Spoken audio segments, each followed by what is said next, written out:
నేను చూశాను, ప్రతిపక్షంలో ఉన్న పార్టీ నాపైన తీవ్రమైన ఆరోపణ చేసింది. వాళ్ళు అధికారికంగా ట్వీట్ పెట్టారు. వాళ్ళకి నేను 24 గంటలు సమయం ఇస్తున్నా. 2,000 రూపాయలు నా బ్యాంక్ అకౌంట్కి వచ్చింది, నా జోబులోకి వచ్చిందని వాళ్ళు అంటున్నారు కనుక నిరూపించండి, లేదంటే ఆ స్టేట్మెంట్ విత్డ్రా చేయండి. ఈ రెండు చేయకపోతే చాలా తీవ్రమైన పరిణామాలు ఉంటాయి.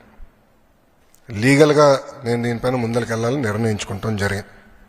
ఎందుకంటే ప్రజలు కూడా ఒకటి గుర్తుపెట్టుకోవాలి, వైకాపా పార్టీ అనేది ఒక అబద్ధాన్ని 100 సార్లు చెప్పి నిజం చేసేదానికి ప్రయత్నించే పార్టీ. 2019 ఎన్నికల్లో కరెక్ట్గా వాళ్ళ సొంత బాబాయిని వాళ్ళే చంపేసి ఏకంగా నింద మా నాయకుడు చంద్రబాబు నాయుడు గారి పైన ఆనాడు వేశారు. మేము ఆనాడు సమర్థవంతంగా తిప్పికొట్టలేకపోయాం కనుకనే ప్రజలు నమ్మారు. కానీ ఇప్పుడు చూడండి, చెల్లెలు చెప్తున్నారు ఏం జరిగిందో. సో అలా అబద్ధాలు చెప్పి ప్రజలు నమ్మించడానికి ప్రయత్నిస్తున్నారు. ఈ 2,000 రూపాయలు నేను ఆ ట్వీట్ని నేను చదివాను. ఆ 2,000 రూపాయలు నా జోబుకి వచ్చిందన్నారు. వాళ్ళు నిరూపించాలి, లేదంటే ఆ స్టేట్మెంట్ వెనక్కి తీసుకోవాలి, లేదంటే to the fullest extent of the law I will take action against them.